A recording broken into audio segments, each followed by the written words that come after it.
So this is the first in our series of virtual studio visits, and I'm here with Robert Martin. Robert, thank you so much for saying yes and Mhm. signing on to try um, this different approach to a studio visit, which as a curator is one of the favorite parts of my job. I try to get in, um, a couple hundred studio visits a year to really get a sense of what's going on with contemporary art. And you and I fortunately got to do a studio visit uh, Mhm.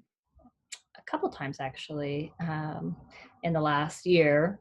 And of course, you're part of the Great Expectations exhibit at GOCA, which just closed in March. Um, and so I thought to reach out to artists that some that I already have connections with, like with you, and to artists who maybe are wanting to get to know better as a way to bring our audience in for really what is typically a very intimate sort of experience. So the reason I'm Mhm. thanking you is because uh, it takes a lot to be recorded and sort of have this um, on a platform like this, and we'll share this out. But we're really, sort of thinking of ways to support artists. And one thing we really are proud of doing at GOCA is to offer space for artists to share their work and to invite dialogue. And so I'm hopeful that this series does that. And as well to offer some funding. So every artist is receiving a modest stipend. I wish we could do more, but just a way to kind of get this out there. So enough about this series. I would love to put the focus on you at this point. We're going to talk for about a half hour. And if you could start off just by introducing yourself and sharing a little bit about your background for our audience. Perfect. Yeah. So my name is Robert Martin. I use my middle name as my last name for art purposes. So my actual last name is Bueller. I got my BFA in studio art in drawing and sculpture from the University of Wisconsin Stout, and then lived in Minneapolis for a little while after graduating. And now I'm a candidate in the MFA program at CU Boulder. So Marina Kassiandu is actually my primary advisor, my mentor, and yeah, I'm in painting and drawing, I said right. My work deals with mostly rural American themes using the visual language of wildlife art, which I believe is a visual language that rural American people are fluent in and understand, um, to communicate queer themes and identities in rural America. So yeah, that's pretty much where I come from. Mhm.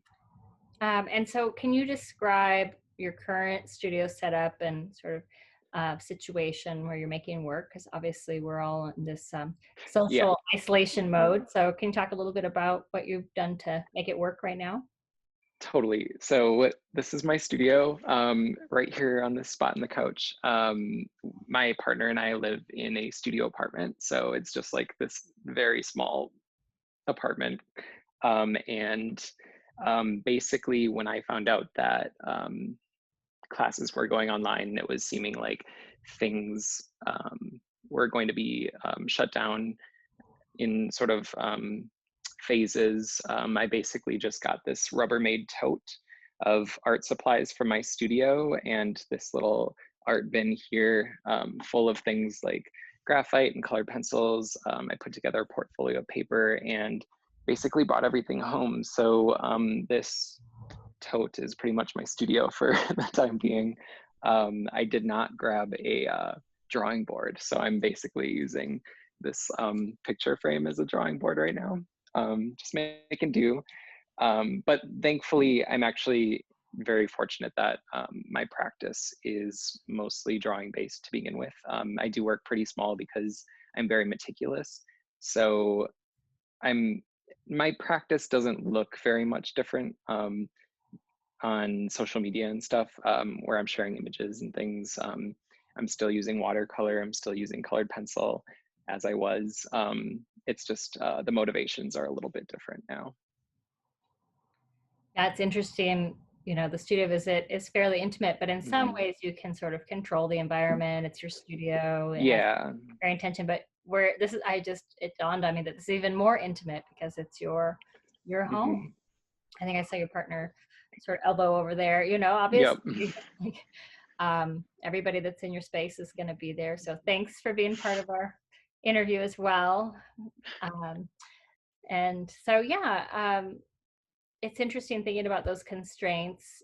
Mhm. You shared a recent series of works that you're creating. Has that been just um, since we Yeah, started? just since I've been working at home, yeah, I guess where does that come from even? I mean, I guess being around 24/7. My partner has been laid off because of COVID, so we are kind of on top of each other 24/7, with our dog, of course, too. Hello, Bug.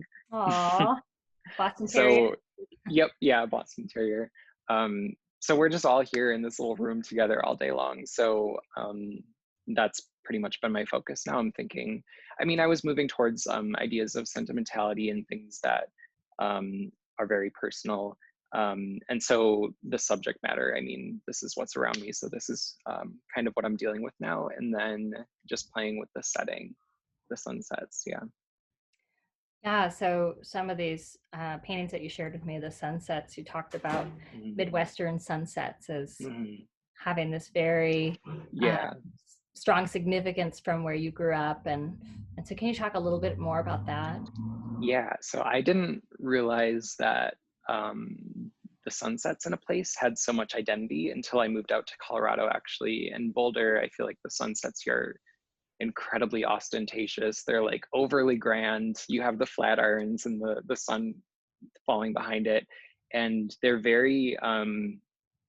almost instant here. They're a lot quicker because everything's like mountains and stuff. And they're also just very theatrical, I feel. The sunsets back in Midwest,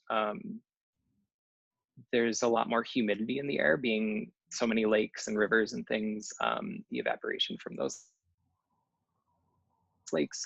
So the the air is just thicker and the sunsets feel a lot slower. Um, and it just instantly makes you feel like you're like in a place with water. Like I would say the key difference, other than there being mountains here, is like this place is so dry, and where I come from, the air is wet, the ground is wet, things are swampy or they're heavily like foliaged, like everything's fed, pretty much. Yeah. So I think I'm realizing more and more that sunsets actually carry a lot of identity. Well, I can hear it, and you're talking about the sunsets being Mhm. ostentatious or showy. That's a Yeah, very yeah, Western thing to say because yeah, yeah, typically in the for sure. Midwest, folks are maybe a little more uncomfortable by that Mm, culturally. Um, Although having experienced my own share of Midwestern sunsets, they have their own. Um, there's almost an extravagance there, like you said, with the layers, and uh, hmm. there's a sort of just a really a lusciousness to the work. This series, um, the colors are so saturated and lovely, and then you're sharing some intimacy as well in the scene, which just felt almost just like a very slow gaze or slow process. Mm. um, and so I'm curious, are you seeing that sort of you talked about a slower process or a longer sunset, and Hmm. just sort of looking and spending time, are you seeing that sort of connecting with your current situation as well? Yeah, I think, I mean, I'm sure a lot of people would agree everything feels very slow now. I mean, we get to stay up later, we sleep in. I have my beer mosa at 4 o'clock now. So it's just like everything's kind of a little bit more relaxed. Obviously that it is like, that's a privilege for me to be able to say that. Like I don't work in any of these essential jobs, and fortunately I am able to work from home. So that's definitely like a privileged thing to be able to say. Um, but yeah, I think just like the slowness and like realizing the beauty of like being around my dog all day long, and like wanting to like commemorate like her existence and stuff. Um, I think, yeah, that definitely plays into it. I'm thinking about these sunsets that like I don't know, here it's like you kind of experience it and like things are moving faster here. I'm thinking of like the first sunsets that I experienced moving to Boulder, like walking down Pearl Street, and it felt like I had to be in the right place at the right time to experience it. And back in the Midwest, it's like you have 2 beers on the lake and it's still sunset. I don't know, everything's just a lot more slower and like um yeah, there's like a different appreciation. Mhm. That's a really interesting connection. Um, I'm thinking of your, your normal quote unquote daily life. Mhm. You're teaching a lot, uh, Mhm. and then you are also taking graduate classes, and of course, working towards um, your thesis. You're in. This is the second year of a 3-year Yep. program, Mhm. and so you're really coming up on sort of your most intense year. And how many students, undergraduate students a week, are you teaching right now? Actually, this semester, it's a painting for non-majors course, and I only have 8 students, which is very, very low. Oh, yeah. Um, so it's a lot more intimate this semester, but it is sad in that regard that I don't get to see them Tuesdays and Thursdays. So I'm trying to like do this like whole Zoom session thing with them so that we keep up our like morale as a small family. But yeah, it's a lot less this semester. So I guess that's Yeah, kind of fortunate too. Yeah. that is fortunate. I was just thinking Mm-hmm. of all these different people sort of moving, trying to, coalesce in a physical space. Mm-hmm. When you're especially with studio art, you've got to really typically be in the studio, which of course Yeah. is homes. And that whole idea of slowing down, obviously without a choice, whether we like it or not. It's interesting that your work is really moving into that arena as well, as far as I hadn't really thought about, the pace of life in the Midwest sort of reflecting this in some Mm-hmm. ways. And I'm sure there are people that in the Midwest who would beg to differ that have For sure. hectic Yeah. Yeah. Yeah. lives. I feel like we've all put ourselves in, in modern Mm-hmm. era into a situation. But I think I understand what you're saying as far as your own memories of sort of growing up there, and Mm-hmm. probably when you go back now, you're visiting, right? Yeah, for sure. So when I go back, it's vacation essentially. Like it's Mhm. relaxed, it's quote unquote lake life. It's um Yeah, yeah, I'm not doing special, like yeah. farm work or anything. Yeah. Right, yeah. And so, but there's a pace, it's less hurried than a big city, Hmm. and maybe just less population, more landscape, right? Definitely very much tied to landscape. Hmm. Yeah. And so that's interesting. That's where your work went went to with this particular. I mean, obviously, with your focus on wildlife art, you're very much in that realm quite a bit. But your most recent work that we showed at GOCA, um, were, you called them illustrations or drawings, Hmm. um, of a beloved birding book from your Hmm. family, and a lot of the work was about memory. And obviously, these are as well. You're sort of time traveling and place traveling, I suppose. Are you using imagery at all to inform your Yeah. paintings of your own, like photography or anything like that? Yep. So like the sunsets are referential to images that I take when I go back home, if I'm able to, or images that I don't know, you could probably find on like enjoywisconsin.com or whatever. I don't know what the actual website is, but everyone has those, every state. So referential to those sort of like stereotypical Wisconsin sunsets, but also images of my family that exist on my phone. Yeah, because I don't have a printer here, so everything is kind of like on my computer on my phone right now. Um, Nothing observational as of this point, but we'll probably work into that. That's interesting. We're all sort of existing through our screens so much as well in this current Yeah. situation, that's interesting as well, that you're accessing, that material. Do you typically print off and sort of use more of a printed material for reference? Yeah, like for the Birds of North America book that you were referencing earlier, like I have the physical copy, um, but I'll do like a scan or something of it, or like scans of certain pages so that I can like cut those things up and like look at small parts of it at a time, and also scan it like a higher DPI than our eye works essentially. Um, so I don't, yeah, I mostly I am working from printed images, I would say. Sometimes I'm watching videos and documentaries. Like I watch a lot of hunting documentaries in my studio, actually, like pheasant hunting and things like that, because listening to the way people talk back home actually brings like imagery to mind. And it's, yeah, like I feel like when I'm making Midwestern imagery or like rural wildlife art and stuff like that. It's kind of about that very like beige, that brown feel. Like wildlife art is very like monochrome in a lot of ways, stereotypically, um, which I guess is kind of like what I'm fighting against in a lot of ways too. Like with the Sunset series, for example, I'm using these very neon colors because I'm trying to like bring out the flamboyance that I see in rural America. Um, but yeah, yeah, I guess when I'm referencing things for my typical work, it's usually like printed images or documentaries. Do you have So any of that those was really images? roundabout. No, that's great. Do you have any of those images um, to share out with us on the screen or? The sunsets. Mm-hmm. Yeah, of course, I can share those. Interesting that you talked Um, about it being, more showy than.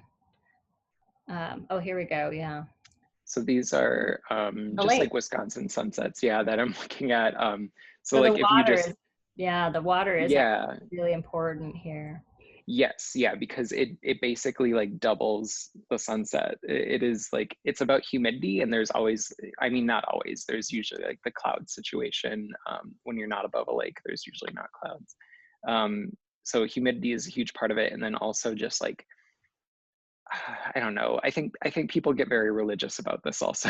Like it is Hmm. very much like God's country. People call it. So it is, I don't know, as close to heaven you can get, is like, this is the saying, like a dock on a lake is as close to heaven as you can get. Um, and Oh so yeah. that's, yeah, that's kind of what I'm looking at, like these sorts of sunsets that aren't like huge and like theatrical over the top of you, but like distant, and like you're kind of a part of it more so. Um, yeah, these are, And but pretty iconic for, yeah. Yeah, lakes always involved. So these are the Sunset series that I've been into lately. I usually have like a statement for these kinds of works, but since they're so new, I've just said been really into sunsets lately. I love it. Yeah. Thank you. So I started with this portrait of my dog Bug, um, just kind of like in the style of um, hunting portraits, I guess, which would typically be done in oil paint and usually on a larger scale. I mean, I have it right here. These are all pretty small. I think it's like 6 by 10.5. So these are just like small, like colored pencil and watercolor, sort of not traditional medium, but following that same sort of composition of these hunting portraits. And then my self portrait. This is called Hunting Season. So using that blaze orange that I see in the sky, and um, being a little bit more overt about the flamboyance. And then this is of my partner, Fruited Plain. So this sunset is a little bit more crisp, like without the clouds and the humidity. This is on a farmland. And my partner grew up on a farm also, not necessarily like a crop farm, but this is like the atmosphere that I would equate to Rusk County, where he is from. And then this last one, this is in reference to a photograph by Matt Hansen, actually, who's a wildlife photographer, but mostly of white-tailed deer. And I think using this as a reference, was important to me because it's an actual example of queerness in nature. So I'm not actually making up a scenario that doesn't, like, this is something that actually happened. Like he photographs white-tailed deer in nature, and these two bucks were sort of nosing at one another, somewhat sensually. So I guess um, yeah, I wanted to credit him as the photographer, but I thought this moment was really tender, and I wanted to sort of take it and put this like very romantic Midwestern sunset gradient behind it. Yeah, they all have a really similar intimacy, Hmm. with sort of very loving gaze or feeling, and all of them except for these two, I think maybe because they're from a photograph, have sort of a halo on the central figures, or a color framing them, Hmm. which really gives them a level of sort of reverence, almost like iconic um, religious paintings in a way. Hmm. But you're talking about, really referencing wildlife imagery, and the art form from the Midwest of um, uh, that you're familiar with, and that you said is a sort of a common language. So it's interesting bringing the Yeah, photographer in here. yeah. I think people from rural America, there's um, there's a closeness to wildlife art that they feel because it is the world that they live in. It's the world around them, and um, seeing the world that you live in reflected back at you through like a rose tinted lens, I would say very much is like the MO of wildlife art. Like I think about Terry Rudlin, um, who is basically just like rose tinting like what is around, like very romanticized views of nature, and like deer jumping through cornfields, and like pheasants flying up from harvested fields and things like that. And I guess that's kind of the idea that I'm taking. Sort of like taking that on, like this romanticized version of wildlife art, but depicting it in a way that isn't so like heteronormative, because I don't think that nature is as heterosexual as we believe it is. I think that we impose our ideas of um, sex and sexuality upon nature, which is actually very fluid and um, sensual in a lot more ways than we understand. Mhm. Yeah, I really appreciate that with your practice, that you bring together and honor that tradition, but you fuse it with your own experience growing up Mhm. there, and you've got that sort of, that affection, and um, respect for the tradition, and what it means to Mhm. the culture in the Midwest. But then you're also respecting yourself and saying, sort of claiming your own experience growing up there, and that the two are not separate, because assumptions might be made about that you're bringing it together, um, and doing it in such a um, sort of natural and honest way. Mhm. Because although I did mention, I think there's a lot of reverence in the portraiture with your dog, and Mhm. the self portrait, and then your partner, and the sunsets themselves. Um, that's your life. It's very much, they're all really self portraits, and then Yeah, for sure. Definitely. It is like what I see is like um, being worthy of devotion, I guess, because these are very devotional portraits. They take a lot of time to do. I mean, it's very much similar to the bird book that I illustrated for the GOCA show. It's like a piousness. You're essentially taking something that exists in real life, but you are immortalizing it. You're spending this time and like caring for it. Yeah, yeah, very much that. right, because this work will live on, most likely, beyond Yeah. all of our lifetimes, depending on Mhm. how it's cared for. But it certainly has the potential to go on and exist. And that's a really interesting way to think of it. And a great segue into another question I have for you, which is about Mhm. an exhibition that you recently curated, which was your first Mhm. exhibition. Is that right? Yeah, yeah, my first curatorial project. So, Right. Yeah. yeah, I mean, yeah, go ahead. Which it had a lot to do with devotion, and it makes so much sense Mhm. talking with you about your work and your process, that you would focus in that particular area. Um, because I firmly believe, we have all these sort of arms of creative practice, and they influence each other. So could you talk a little bit about the concept of that curatorial project, and sort of how it came together, and um, if it sounds like, there's a lot of resonance with your artistic practice. Yeah, Yeah. definitely. So the show is called There Is Really No Difference Between Art and Prayer. It's actually still up at Union Hall because of the COVID epidemic, or pandemic. So it was meant to be taken down sort of like as things were starting to pick up and get crazy. And it's still up. So people are welcome to make an appointment to go see it still, I think. Or maybe that's changed now. But yeah, it is, it's kind of this idea that's been with me for a while now. Thinking very much like related to what I was just saying about devotional art making. And I think a lot about craft as being a generous act on the part of the artist to the viewer.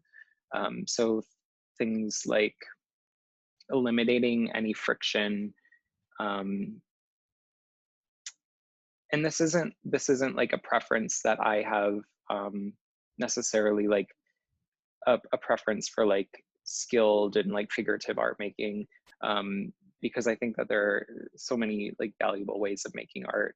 Um, but I think that when craft is not clockable per se, or like not able to be like sort of critiqued, when it reaches perfection, that becomes like an optimal avenue for transcendence in art. And when I say transcendence, I mean like the art working beyond itself, like physically, like it is bringing like a viewer beyond, or like to ideas of like beyond themselves, beyond the idea of the art. um, so that was kind of like the premise for the show.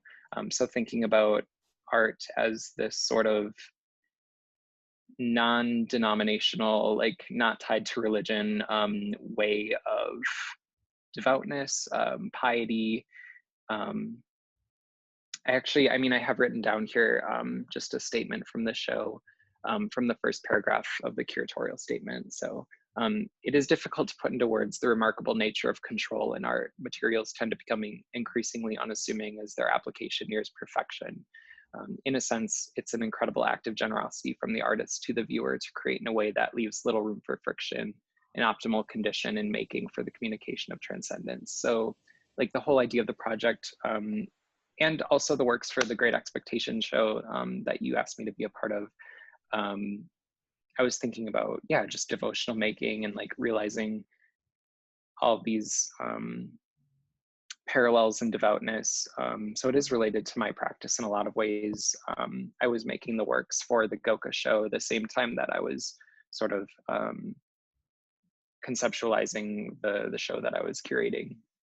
So I wasn't allowed to like include my own work in the show, but I think it very much is like an extension of the way that my brain was working at that time, um, and still working. I mean, and I think about that in relation to rural America, because if you do not have this education in art making, I think that people,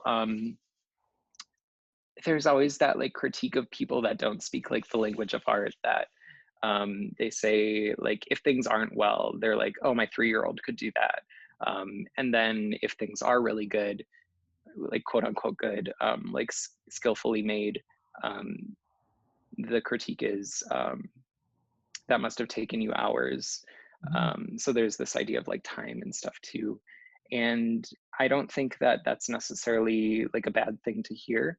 I think that skill is just like first and foremost the way that people interact with art making, and like recognizing skill. Yeah, I think there's a Yeah. level of respect for honesty in work, Hmm. and the importance of work and a work ethic. Hmm. and so I hear in what you're talking about, really a connection with that.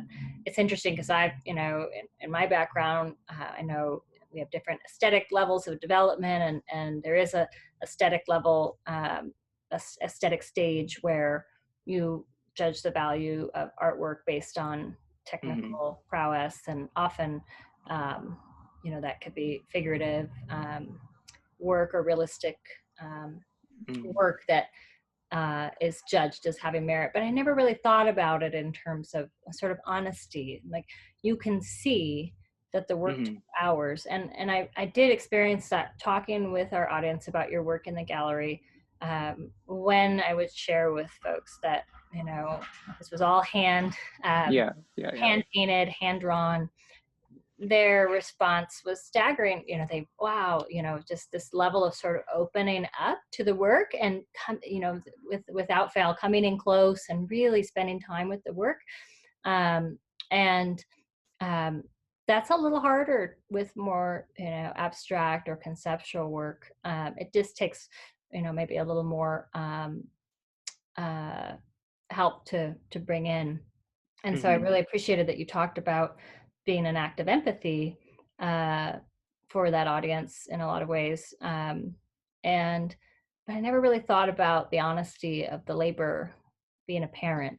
Yeah, yeah, and I mean, I don't want to make it sound like abstract working or like less overtly like figurative working is not valid, because it completely is, and there's different levels of commitment in art making, and different ways that that materializes. But I think as far as like outside of the art world, um, figurative, like clearly time-taking art making is like a very accessible way of invoking appreciation, and also like it's an act of generosity to show the viewer exactly what you're trying to say, um, in some ways. Yeah, so I guess that's kind of what I think about like in my making, and then also with the curatorial project, which wasn't necessarily figurative in every way. For instance, I know it's kind of difficult to curate photography into shows sometimes, from I guess from conversations with other young curators. um, People don't know how to place it sometimes, but the photographer that I included, Jess Cole, who's a UK based photographer, she had the series of Bible Belt portraits. So the material, like queer identities in the Bible Belt of the United States, the content was related to the show, but also because she printed the photographs herself, and there was that level of hand and time. She photographed it, she printed it, and then ultimately sent it to Colorado herself. So there's that level of, I guess, time and commitment, and skill, like that level of involvement in the making, that I also think communicates like a devoutness. Yeah, that's very interesting. Thinking about photography, it's Hmm. almost too easy now. Everybody has a pretty Hmm. amazing camera in their hand if they have a recent smartphone. Yeah. And as someone who myself, I trained in traditional um, and even archaic photography methods.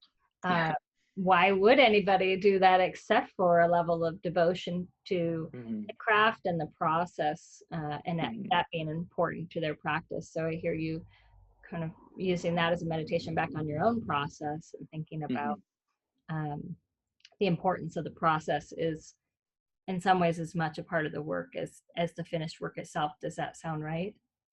Yeah, definitely. And just like different levels of care at different points throughout the process. Like, for instance, the Birds of North America illustrations, and me creating those special frames for those works. Like, that is like another level of care, in devoutness. And it all goes back to the subject matter, too. Like, I think that care that I had for that specific book, which had evidence of different generations in my family, that is devotion to ultimately my grandparents. And with Jess Cole's work, that devotion reflects on the subjects of her work. So like the queer and gay and lesbian and trans people involved in religious communities in the Bible Belt, like that devotion goes back as like a reflection to them, or like an action for them. Um, so yeah, it's all sort of like connected in that way. So in some ways, the artist is giving a deep level of respect to the portrait subjects Mhm. through that process, and that was important to your show concept overall. Yeah, yeah, definitely. Is there a website we can direct folks to check out photos of the exhibition while it's Yeah, for sure. I'll share my screen again. I actually have it pulled up. Share. So here on Union Hall's website, it's just unionhalldenver.com. And if you go to current exhibitions, it was part of this Rough Jam series. It was only supposed to be up for 2 weeks, but it's still up. So it's this first one here. So you can read the statement that I wrote and then also view these images. It's a very like dark, sort of like referential to chapels. I was thinking about religious spaces and triptychs and um, those yeah, sorts of things. it's wonderful to see the photos because you really conceived of the space in many ways. You know, with your work, you also I've seen some wonderful installations that you've created, an immersive environment, and of course manipulating space, and then bringing other artists in dialogue with that and their work. Um, it's a really powerful to see that, and interesting to think about that connecting with your work, which I see very naturally. I think often people are surprised, to think of an artist curating and designing an exhibition, but I think it just seems to go hand in hand, and it's a really lovely way to express different ways of understanding and your own work through those, through Thank that those you. different avenues. Yeah, so this is sort of just how it was. So if this was the front entrance of the gallery, there was sort of this foyer and like a sanctuary space that was referential to religious sanctuaries.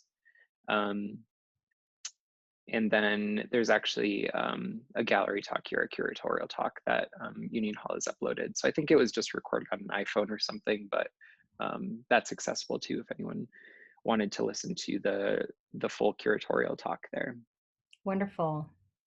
Yeah, Union Hall is a great space in Denver, and so hopefully we'll be able to support it all in person again here soon, along with all these other Yeah. spaces we've been shut out of. But for now, I'm going to go ahead and kind of wrap up our conversation and say thank you so much for sharing your work and your space, and just a chance to sort of dive in and learn more about your process. It's interesting with these constraints, we're all sort of just trying some new approaches. Mm. Um, and so, where do you see um, here in the coming weeks? Do you have any new bodies of work you're exploring? Are you going to continue with this series, or are you just sort of open ended right now? Yeah, well, I mean, being a graduate student, I still have classes online. So I'm working on some end of semester things, writing some papers. And actually in Rina Kasiandu's graduate painting seminar, we're working on putting together a book. So like a group artist book for the class. So I'm working on some redaction poems actually based on my artist statement. So taking my artist statement and picking out specific words. And this is actually referencing sort of a collaboration with a poet friend of mine, Kevin Cantor, um, who's actually, he was viral for a few different poems on Button Poetry a few years ago, but he took language from my artist statement and kind of built it into a poem that made a lot more sense to me in regard to my practice than my actual artist statement. So I'm sort of like taking note from that. And for my 10 pages in the book, I'm doing 5 different redaction poems with drawings in reference to. So that's kind of the Sunset series is a little bit for that. I think I might continue with the Sunset series for a few more weeks. but I'd also, yeah, I'd like to do some observational works, probably, maybe some plein air since I need to get outside and get some air. Um, but yeah, I guess that's kind of what's going on. I look forward to seeing all of that. Obviously, some of that you probably won't share because it's part, like you said, it's Mm, part of your process with your class. How wonderful though to have that structure. I'm sure it'd be much better to be in person, and it's probably very challenging in a lot of ways. So mhm. I don't mean to diminish it, but it's probably nice to have that focus as well right now. Yeah, yeah, definitely. I mean, it's very hard for me to like think about school with like without being around the people that you associate with school. Um, so it's difficult in some ways, but I'm actually very thankful that I still have a structure and like have a job, thankfully. So Mhm. A lot of things to be grateful for. mhm. Well, I'm grateful for your time and for the work you're creating and putting out in the world. It's so interesting and so nuanced, and there's so many levels to it. So I hope this encourages people to follow you on social media and also to meet you in person soon. You'll be having your graduate thesis exhibition a year from now. Yeah, next spring. Yeah, so if anyone wanted to follow my Instagram, it's at Robert Martin Art, and my website is rmsculpture.com. And I also want to thank you for inviting me to do this. It's a great opportunity. And you're just like one of the hardest working curators on the Front Range, and I really appreciate you including me in this. Thanks, Robert. Hmm. Really, feelings mutual. Very grateful. So Thank I'll you. say goodbye, and we'll be sharing this along with some of your background. We'll include links to everything you shared as well. So and we'll talk soon. Cool. Thank you. Thank you so much. All right, take care. You too.